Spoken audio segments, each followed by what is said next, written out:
Olá a todos, segue a aula de hoje para o curso do Enseja, que vai ser sobre estação de tratamento de água, tá certo? Então, o que é uma estação de tratamento de água? A gente pode olhar para o rio, né? Rio de Pedras, tem uma estaçãozinha de tratamento lá. Então, o que é uma estação de tratamento? Estação de tratamento são estações que coletam águas de rios e processam ela de acordo para que elas fiquem adequadas para o consumo humano. Então, com essa água tratada, a gente pode utilizar para lavar roupa, para lavar pratos, para beber e outras coisas, tá certo? Então, aqui no Conde a gente até consegue beber água tranquilamente da torneira, mas tem outros lugares que não é bem inadequado isso. Sem falar que é sempre bom botar em um filtro ou quem sabe aquecer essa água para prevenir qualquer tipo de doença, tá certo? Então, como é que ocorre a captação dessa água? Então, essa captação ocorre através de tubos que coletam água de rios, tá certo? Então, essas águas são coletadas por bombas e preenchem um determinado reservatório. Então, esse reservatório fica lá as águas paradas para as etapas de purificação. Nos países desenvolvidos, como no Brasil, tem regiões que não tem estação de tratamento de água. Então, muitas vezes a população ou tem uma água precária das torneiras ou elas mesmas têm que coletar de poços artesianos ou coletar da chuva em lagoas, tá certo? Então não são todas as casas que têm água encanada. Como é que funciona a etapa de purificação dessa água? Para purificar a água não é só chegar, tirar a água do rio e jogar na torneira. É cheia de etapas diferentes, tá certo? As etapas são diversas. A primeira etapa é a pré-cloração. Então, pré-cloração, o que significa? Você vai colocar cloro na água. O cloro ele vai combater micro-organismos e além disso ele vai fazer com que determinados metais e substâncias químicas se depositem no fundo e aí fiquem meio que distante, né? Não fiquem mais solúveis na água, tá certo? Então o cloro, além de atacar as paredes celulares das bactérias, o cloro ele também serve para decantação de determinados metais. Alguns metais ficam, quando estão solúveis na água e recebe o cloro, ele forma um composto que não é solúvel na água e acaba se depositando. Então é sempre bom colocar cloro na água para evitar metais pesados, ingestão de metais pesados que causam mal à saúde, tá certo? A pré-alcalinização. Então, quando você coloca o cloro, né, depois você vai ter que ajustar o pH. Então, geralmente as pessoas colocam cal ou soda, a depender do pH, para ajustar esse pH para um pH adequado. Esse pH adequado fica na faixa de 7 a 7,5. Então, são pHs que a gente pode consumir sem causar irritações à pele, tá certo? Então, o pH da água ele varia de 0 a 14. Então, 0 é muito ácido, 14 é muito básico. Então, todos os extremos fazem mal à saúde. Então, a faixa do meio é a mais adequada. O que está entre 0 e 14 é 7. Então, 7 é um pH neutro. É onde não é nem ácido, nem básico, né? Então, deve ser ótimo para o consumo. Sendo assim, muito bom para o consumo. Coagulação. Existe a etapa da coagulação, na qual você faz com que você coloca determinadas substâncias químicas que fazem a coagulação, faz com que a sujeira, materiais dentro dessa água se coagulem e aumentem assim sua densidade. Dessa forma, eles acabam se precipitando, tá certo? Então, geralmente o pessoal coloca sulfato de alumínio, ele é bom para fazer esse processo aí de coagulação. Então jogar sulfato de alumínio, cloreto férrico ou outros tipos de coagulantes. Floculação. Floculação é você misturar, colocar uma mistura lenta da água que serve para provocar a formação de flocos com as partículas.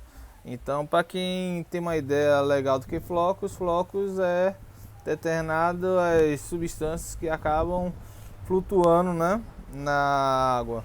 Então você pega, antes você vai pegar substâncias pesadas e botar elas para afundar, e o outro você vai pegar algumas substâncias e botar elas para flocular, tá certo? E aí com isso você consegue formar flocos de partículas que podem ser separados da própria água, tá certo? Então você meio que junta, nessas duas etapas aí você vai juntar toda a sujeira e unir elas para facilitar a retirada delas. Decantação. Nesse processo a água passa por grandes tanques que separam flocos de sujeira formados na etapa anterior. Então vai ter alguns tanques que vão conseguir retirar tanto a sujeira que está embaixo quanto a sujeira que está em cima, tá certo? Então com isso você consegue realizar a separação da água das misturas que foram floculadas ou que sofreram, né, coagulação. Então com isso você consegue separar bem legal essas substâncias.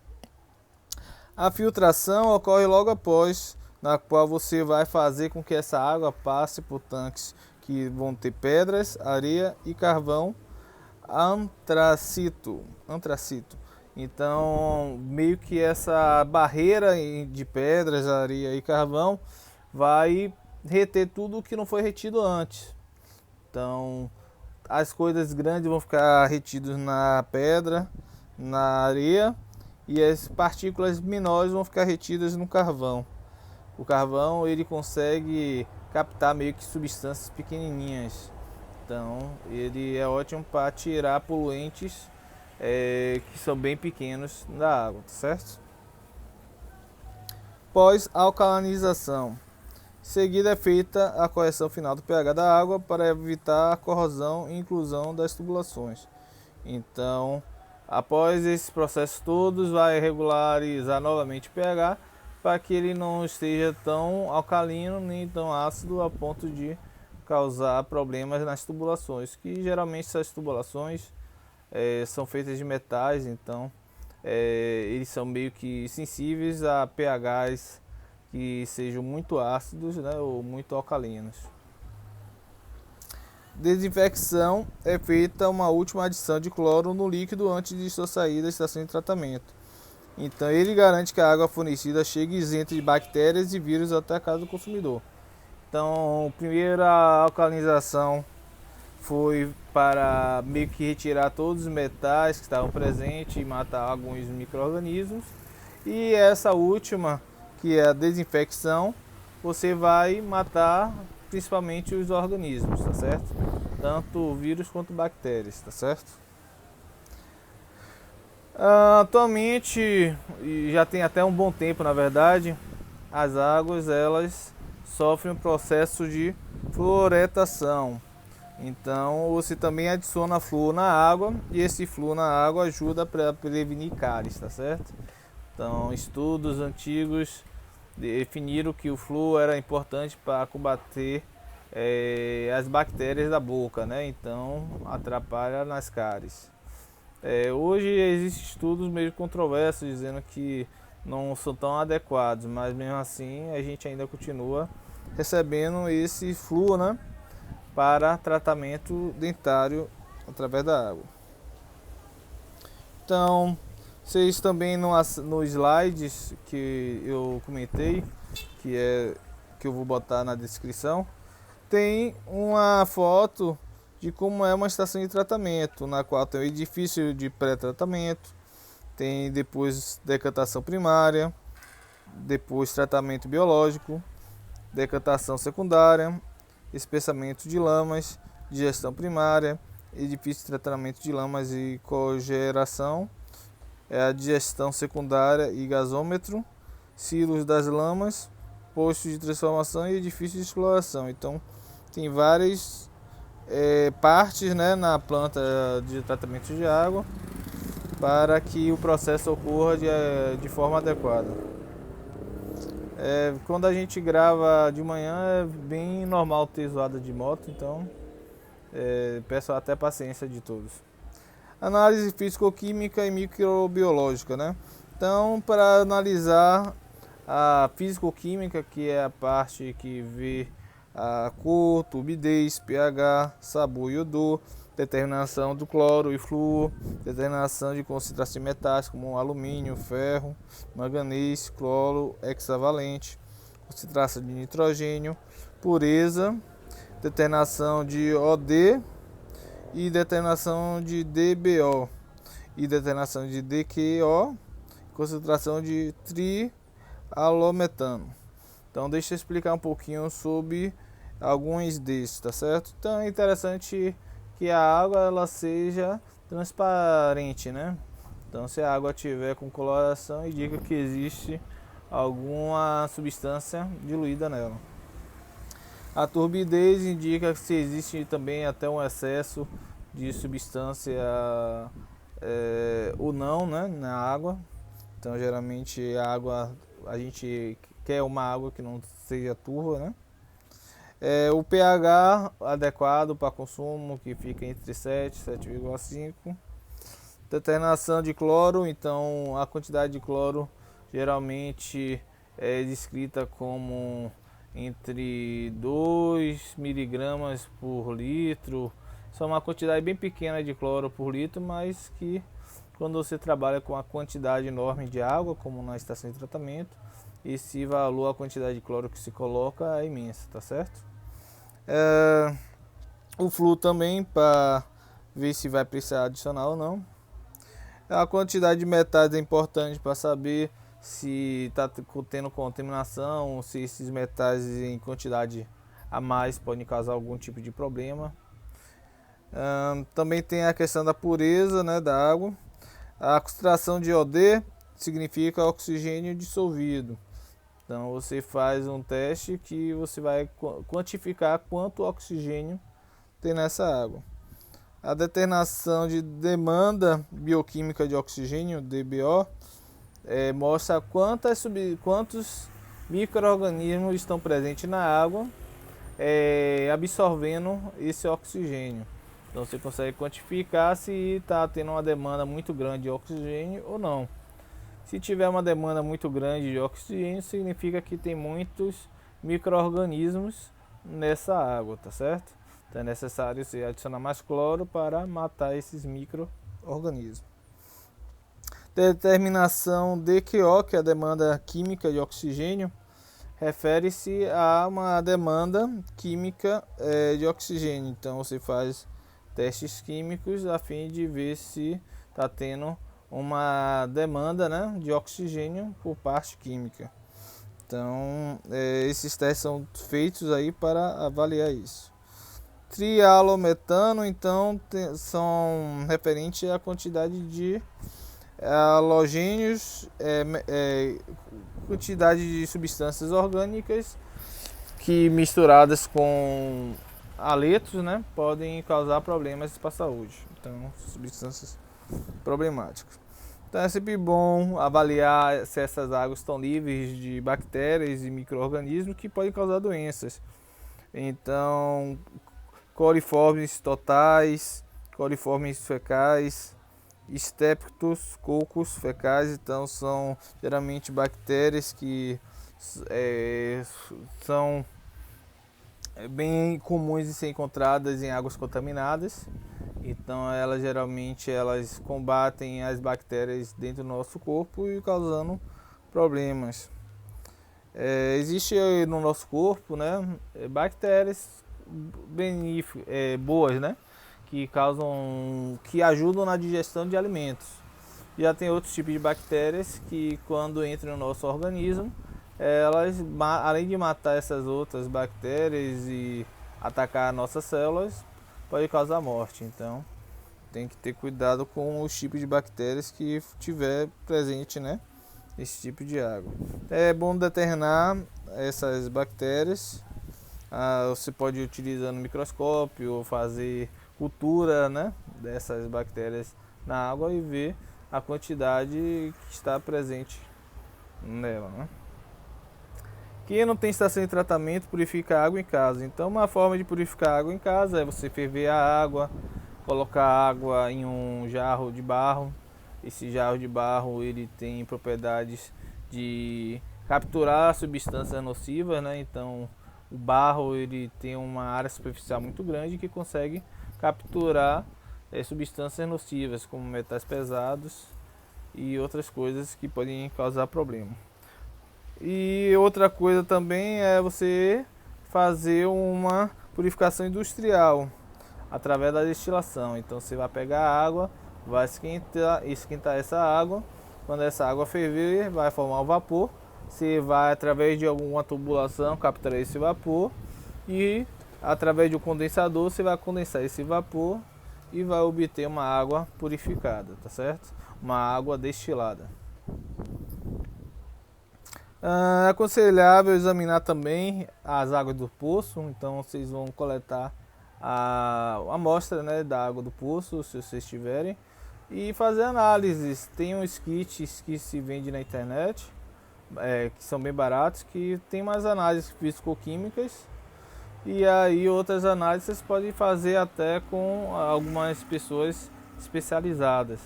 Então na UNEB mesmo, eu me lembro que tinha um grupo de pesquisa que trabalhava em analisar a água de rios, entre outros lugares. E é bem comum ter pessoas que podem dizer se a água está boa para consumo ou se ela tem algum tipo de problema. A purificação caseira, né, é uma forma importante para quem não tem acesso a essa água encanada. Então esquentar a água que é obtida, nunca beber uma água sem ter nenhum tratamento prévio. Então é sempre bom fazer os processos de limpeza dessa água. A água de poços artesianos, né, pode vir de lençóis freáticos, que são bastante fundos, né? Então, a depender da profundidade do poço que você faz, você consegue obter águas bem puras. As águas de lençóis freáticos, elas são águas limpas, porque as águas para chegar até o lençol freático, ela teve que passar por muita terra e muita parte da sujeira que que estava presente na água inicialmente, ficou perdida no meio do solo lá. Quando ela chega lá no fundo, ela já chega bem limpa. Então, geralmente ocorre uma exploração, né, dessas águas de lençóis freáticos. E aí o Brasil, né, mesmo é rico em bacias com lençóis freáticos. Então você consegue coletar água debaixo da terra boa já para o consumo. Então geralmente a água mineral que é vendida nessas garrafas, elas são dessas regiões. Eles têm os poços, coletam a água lá do fundo, e essas águas, no máximo que eles vão fazer é botar um pouquinho de cloro, né, e já vão embasar e levar para a venda. Então são águas bem limpas, tá certo? A filtração é um processo na qual você consegue reter sólidos presentes no líquido, tá certo? Então toda vez que tiver algum tipo de questão perguntando sobre filtração, você vai conseguir reter sólidos através de algum papel filtro. Em alguns casos, até o recipiente de barro ele tem porcelana porosas. Essas porcelanas porosas, elas conseguem filtrar também a água, tá certo? Então por isso que eu até comentei que o filtro do jarro de barro é muito bom mesmo. A água então passa pela vela filtro, né, que está presente dentro desse jarro de barro, fica retida por quase todas as impurezas, então ele consegue reter boa parte das impurezas. A gente também não vai afirmar que retém todas, né? Mas retém boa parte das impurezas. O filtro caseiro não retém os micro-organismos nem substâncias químicas presentes na água. Então, apesar de eles serem interessantes para reter barro, reter alguns tipos de impureza, micro-organismos e algumas substâncias químicas não vão ser retidas não. Então, apesar de eles serem bons, ainda é necessário ter um pouquinho de cuidado com o micro-organismo. Então, algumas empresas hoje em dia estão vendendo um kitzinho, né, que se pega, coloca na água e a água fica ótima, né, para consumo. Então, esses kits são bem interessantes, principalmente se você for fazer alguma viagem para alguma região que tenha deficiência de água potável, tá certo? A fervura você tem que pelo menos ferver por 15 a 20 minutos a fim de matar todos os micróbios contidos, tá certo? Você deixa fervendo por 15 a 20 minutos, que aí as bactérias e bichinhos presentes na água, né, os micro-organismos presentes na água, eles não vão aguentar essa temperatura alta e vão morrer. Então, caso você vá beber a água, é sempre bom. Mas se for para lavar um prato, outras coisas, talvez não seja o caso. Hoje em dia também está ocorrendo um processo que é chamado ozonização. Ozono do gás ozono, né? Então é ozonização o processo. No qual você vai fazer com que o ozono seja dissolvido nessa água. O ozono ele tem um papel parecido com o do cloro. Ele consegue atacar os micro-organismos e esses micro-organismos eles acabam sendo mortos devido a isso. Então tem piscinas hoje em dia que fazem isso, tem indústrias que utilizam, né, para limpar a água. É bem interessante isso. O bom dele é que ele não precisa assim você ficar comprando reagente. Ele pega o oxigênio do ar, faz uma reaçãozinha lá na qual o oxigênio se transforma em ozono. E esse ozono entra em contato com a água, fica dissolvido por um tempo. A gente deixa retido esse ozono por um tempo para matar as substâncias. E depois a gente dá um tempo para que esse ozono saia da água e seja liberado para o meio ambiente. E aí pode sim tomar água e tomar banho de piscina sem problema nenhum. É sempre aconselhável esperar um pouquinho depois que faz a ozonização, para que você não tenha contato na sua pele com ozono. Pode ser que cause algum tipo de problema, mas em geral esse processo é muito bom porque ele utiliza o oxigênio do ar para formar o ozônio e assim economiza, né? É bem um processo econômico. O problema é que é um pouquinho mais caro os equipamentos para fazer isso. Purificação industrial geralmente é a destilação. Eles aquecem a grande quantidade de água e destilam. Para quem não se lembra como é a destilação, você coloca em um recipiente a água e tudo que tiver dentro dela esquentando. Essa água vai transformar do estado líquido para o estado vapor, vai subir.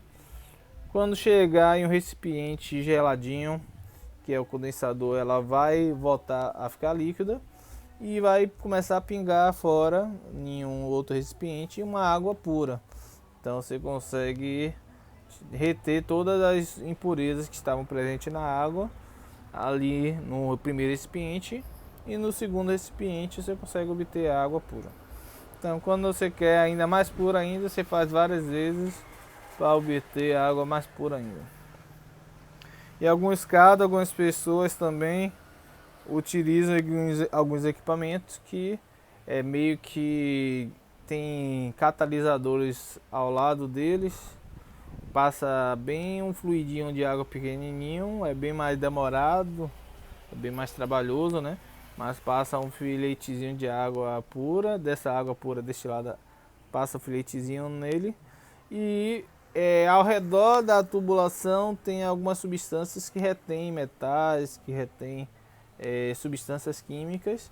E quando você vai ver, você consegue obter uma água desionizada, que é uma água sem nenhum tipo de íon presente nela. Então é uma água bem interessante para pesquisas. Geralmente é uma água bem mais trabalhosa de ser feita, mas não é essa para o consumo humano, é mais para fins químicos, né, de pesquisa.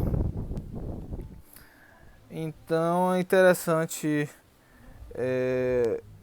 pesquisar, tem a imagem, né, de como é que é a destilação no slide, e aí vocês dão uma olhadinha lá. Então essa foi a aula aí de estação de tratamento de água, espero que vocês gostem. Comenta aí se gostaram desse formato, que é mostrando o meu rosto. Se vocês preferem que eu mostre somente o slide, então vocês podem, por exemplo, enquanto eu estou falando, vocês estão assistindo o vídeo, botar em outro celular e no computador os slides lá e ao mesmo tempo vocês acompanharem. Mas é importante para mim, no meu ponto de vista, vocês interagirem comigo, né, pelo rosto. Então, obrigado a todos. Se inscreva aí no canal, dê um joinha no vídeo e até a próxima. Falou!